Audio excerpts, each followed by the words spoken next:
All right, peace and blessings, all praises to the Most High.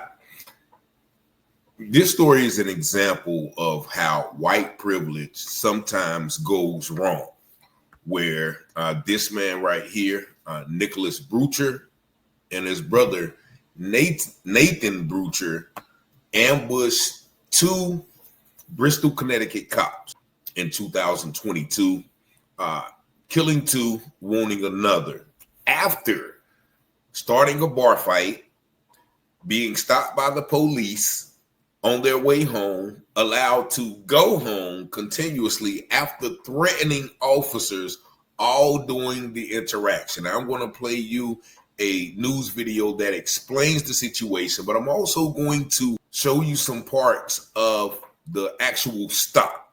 And I want you to compare this stop of these two drunk white men threatening officers, doing all types of non-compliance. I want you to compare this video to the numerous videos we've shown where black men under less non-compliant circumstances are thrown to the ground, shot, killed, taken to jail, all sorts of things. But once again, this is an example of white privilege going wrong. Just check it out. And I'm sharing these videos in fair use for commentary and educational purposes only. For our top story of the night here, the Office of the Inspector General has released the final report in the deadly police shooting. Two Bristol officers were ambushed and killed in the line of duty. We're learning new details about what led up to that shooting and new information about the night in October 2022. Fox 61's Jake Garcia is joining us now. He had been combing through that report and the new body cam video. He joins us in studio now with those findings. Really hard to read, and that video really distressing. It's been a very difficult day to kind of go through this and, kind of relive the situation that night. The report, which is more than 60 pages long, states that Officer Alec Ayurado, who shot and killed the gunman that night, was justified in doing so. Ayurado was wounded in that shooting that killed his colleagues, Lieutenant Dustin DeMonte and Sergeant Alex Hamzy. Nearly 2 years later, we're still learning new details about what led up to that deadly shooting. Shots fired, shots fired. More cars, send everyone. The Office of the Inspector General detailing the night of October 12th, 2022. Investigators say it all began when the suspected gunman, Nicholas Brutcher, and his brother Nathan arrive at Bleacher's Bar in Bristol. Investigators say at some point, Nicholas began arguing with another customer, leading to a fight that was captured on the bar's surveillance video. A bartender calls police. Officers arrive and are told the Brutchers left in a white truck. Officer Pullock then pulls the truck over at 8:55. It's during this traffic stop that video shows Nicholas getting aggressive with officers and making derogatory comments towards them. The back and forth continued between Nicholas and police, where later Nicholas can be heard on video making a threat towards one of the officers. I really want to hurt you right now. So fast. Yeah, man. Oh my God, I'm sorry. Tell him to get in the passenger seat. Tell him to get in the passenger seat, please. Like I won't. He doesn't listen to me. 800 yards. Because both had been drinking, police towed the truck and ticketed both brothers for public disturbance. Later that night, at 10:32, Nicholas calls 911 requesting officers, saying his brother Nathan is becoming violent. I can't even say if it really is an emergency. I just think that this young man needs some talking to. What young man? Nathan. All right. Listen, we're going to have an officer come over and see you guys, okay? I appreciate you. Minutes later, officers are dispatched to the home on Redstone Hill Road. They're arguing. One of them's being a little more aggressive, pushing around the complainant. At 10:38, officers Alex Hamzy and Alec Ayurado arrive on scene with Sergeant Dustin DeMonte. Unaware that Nicholas was hiding in the bushes clothed in camouflage at the house next door, armed with an AR-15 style rifle and a handgun. Officers make contact with Nathan at a side door and ask him to come out. Here, right now. What happens next, we aren't going to show you, as the video is very intense. But at 10:43, the report states Nicholas begins shooting, hitting all 3 officers, including his brother. Officer Hamzy and Sergeant DeMonte were hit numerous times and tragically died from their injuries. Officer Ayurado managed to get away and return to his cruiser before firing a single gunshot at 10:45, killing Nicholas. Now, Alex Hamzy and Dustin DeMonte were posthumously promoted to the rank of sergeant and lieutenant, respectively. Alec Ayurado was honored at the national level and being inducted into the National Law Enforcement Officer Hall of Fame. Now, as for the report, it states that Nicholas had 14 guns registered to his name. The medical examiner's office report says a mix of alcohol and antidepressants were found in his system. His blood alcohol level was 3 times the legal limit. Jacob, I have so many questions, Yeah. and a lot of them you don't know the answers to right now. Right. This was a lengthy report as well, 63 pages. So, I mean, there's a lot. We don't know a lot of the details, but does it look like anyone else is going to be facing charges? I have a lot of questions about his brother. Yeah, and it looks like they say that right now at this time they don't have enough to charge the brother. They're saying that it doesn't look like he's completely innocent, but they don't know for sure. So they're saying that they don't have enough evidence to press any charges as well. So Interesting. And was anyone else at the home at the time? I know this was his parents. his brother and his 2 parents were home, and they were there as a witness as well to what unfolded. All right. So you hear even the news reporter at the end talking about how hard for his parents to watch that, already garnering sympathy for a killer of 2 cops. And the brother, who was no doubt involved, evidently did not face charges. Now, that news video gave you a little cookie cutter method of what happened, but I'm going to tell you the real story and all of its gore. Now, I would show the actual shooting, but of course they're probably going to flag it for violence. But as soon as that guy came out of the door saying right now, that is when his brother, who was hiding in the bushes full of camouflage with AR-15s and several guns, opened up fire on the officers. Now, they showed you a little bit of that bar brawl, but that bar brawl was much more graphic than they showed you in the little clip. I mean, they were fighting in the bar. They were fighting outside of the bar. It was an all-out melee. An all-out melee that these 2 brothers started in that bar. Now, they're driving home. When they're driving home, the police stopped them, and this stop lasted about 20 minutes with the eventual shooter threatening police. They had charged him with driving on suspended license, but the news article that I read, another article said, well, since both of them were drunk, they called their mother to come get them. Now, you tell me, if 2 guys have just started a fight, they're driving home drunk, and the police don't arrest them and take them to jail after the guy numerous times threatened police. You heard that in the article, saying he would shoot the police from 800 yards away. And I'm going to show you a little bit of that stop just so you can see the level of disrespect that these guys had to the officers. Not once were they thrown down, not once were they tased, not once were, they put in cuffs. Numerous things that you see happen to us. And so after this stop, after this 20-minute stop, which I'm going to show you a little bit of it, then the brothers went home. And they said as soon as Nicholas got home, he started getting dressed in camouflage and got all of his weapons, and he made the 911 call saying, yeah, my brother who you guys just stopped, he's going through something. He needs somebody to talk to. And as soon as these officers got to the house, this man opened fire on the officers. They said he shot 83 rounds.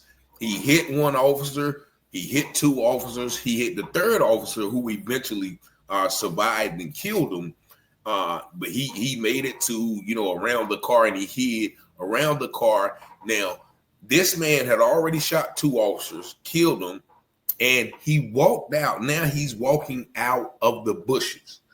He walks up to the 2 officers already laying on the ground, mortally wounded, and inserts another clip in the AR-15. But He's so drunk that he inserts it backwards. So when he inserts it backwards, the gun won't fire. So he pulls out another handgun, stands over both officers, and fires numerous times. Now, when he finally runs out of ammo from that pistol, that is when the officer shot him. Boom. Hit him at the base of the car. One shot, one kill. Now, that's the end of the story. The brother was not charged.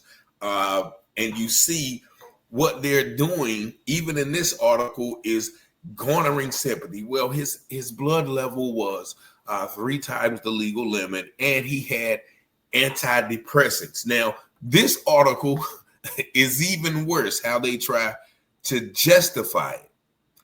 The report noted at the time, Nicholas Brutcher was under enormous stress. Brutcher was questioning his sexuality, and he was in the midst of a contentious long-distance relationship with a woman who claimed he may have gotten her pregnant. Another woman was due to give birth to his child the same month. Meanwhile, his ex-wife gave birth the same day to a child she had with another man who was Brutcher's formerly friend. The report noted their relationship had caused Brutcher to spiral downward, drinking heavily and taking antidepressants. An autopsy revealed Brutcher's blood alcohol time at the time of the shooting was about 3 times over the legal limit to drive. He also had THC and cocaine in his system. The numerous stressors in Brutcher's life, coupled with his heavy substance abuse and perceived grievance from the traffic stop, are probable motivations for his subsequent targeted act and violence against the Bristol officers. In this regard, it must be emphasized that Nicholas Brutcher is the murderer here. After all of that, they say it must be emphasized that Nicholas Brutcher is the murderer. If this was a black man, there would have been no mention of all of his perceived stressors, his best friend having a baby by his wife, his questioning his sexuality, his new girlfriend, his old girlfriend, the traffic stop, all of those excuses they're giving you for this madman. Just look at him. And there are several other pictures of him like out brandishing guns, pointing guns and things like that. So it was well documented that this man was a terror. Now, going back to the stop, his blood alcohol was 3 times the legal limit, and he had all of those things in his system. Now, if his brother was with him, 9 times out of 10, his brother was on the same type of time. But yet and still they allowed these brothers to walk home after, threatening officers, being drunk, causing a bar fight, driving on suspended, all of these things. Is that not the definition of privilege or bias in the officer's regard? Now, just take a look with me real quick at this stop. I don't know how much I can play because it's very graphic, but you're going to see all of the disrespect that these brothers showed to the officers, and not one time were they thrown to the ground, tased, beaten. I mean, just watch. And this, once again, is used in fair use for educational and commentary purposes only. Outrun this motherfucker. Yeah, stop. I'll be going. He thinks he's like Hollywood. He wouldn't want to chase me. Not. You would not. We would even out. No, I'm not talking about that. I'm talking about. But that's just funny. We're just talking about funny stuff like that. We're comedy. Nathan. Busted. Hang tight in the truck. No, I'm going to talk to the cop and my brother. No, what is this? Yeah, I don't know what you're doing. I'm going to talk with. See, the officer told him to hang tight in the car. And he said, no, I'm getting out to talk to the cop with my brother. Is that non-compliance? Why wasn't he thrown to the ground, right? My brother and yourself, you're not listening, and you're making the situation much worse. No. You can stand right here. You're going to stay right here. If you move, you are going to be placed under arrest for interfering with an investigation, okay? Stay right here. 100%. No, he's fine. Chill out, Nick. They let 570 cops. Mr. McKenzie, K9. They let large pieces of what do you do? Don't worry about what the Liner filler. I make more money than you do, baby you do. boy. Look at you, mess. Yeah, okay. People are proud of you. Yeah, Proud of you. no, my parents Gotta get your little baby brother all jammed up, driving without a license. He is jammed. What's his problem? No, I said you got him all jammed up, coming to I get don't you. got him. He's jammed. Is he jammed up? Are you're telling me that he's jammed up? Now, he's jammed up. Yo, Jammed up? Okay, then that's it. but you did it to him. Okay, walk home, dude. How does that help him? It's not gonna make your short any longer, bro. Why are you talking about my problem? Dude, because you are nothing. You are nothing. You're enough. I vape. That's all. We're good. Yeah, mommy, good in the truck. Nick, everything great With the truck. it's getting towed. I'm obviously not driving. You're great. Yeah. Yes, obviously this guy's also drunk. All those drunk hugs. He's telling him everything is great. We can drive off or go home. I'm sober. Yeah, because I got a job that makes money now. In Bristol police I officer. can't even go. Lick your dog. Go lick your dog's. Get back in your truck. No, yeah. See him. Get back in your truck.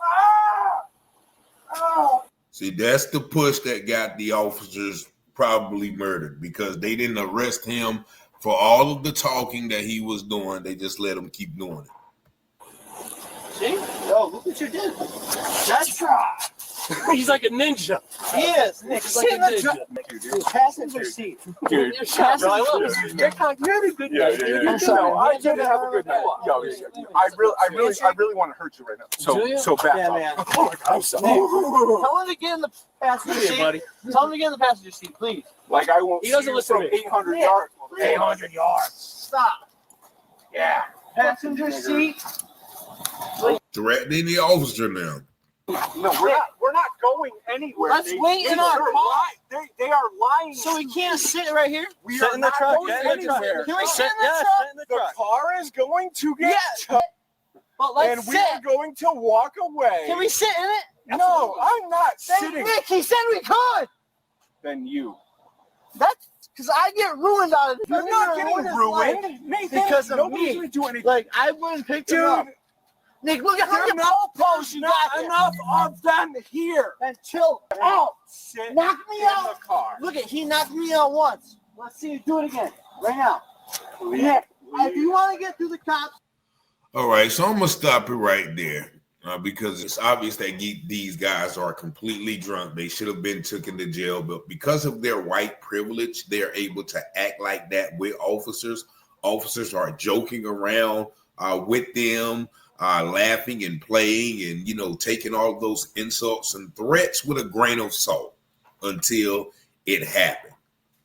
That guy, once again, called the police after they got home and then opened fire on 3 police, even so wildly that he killed his brother.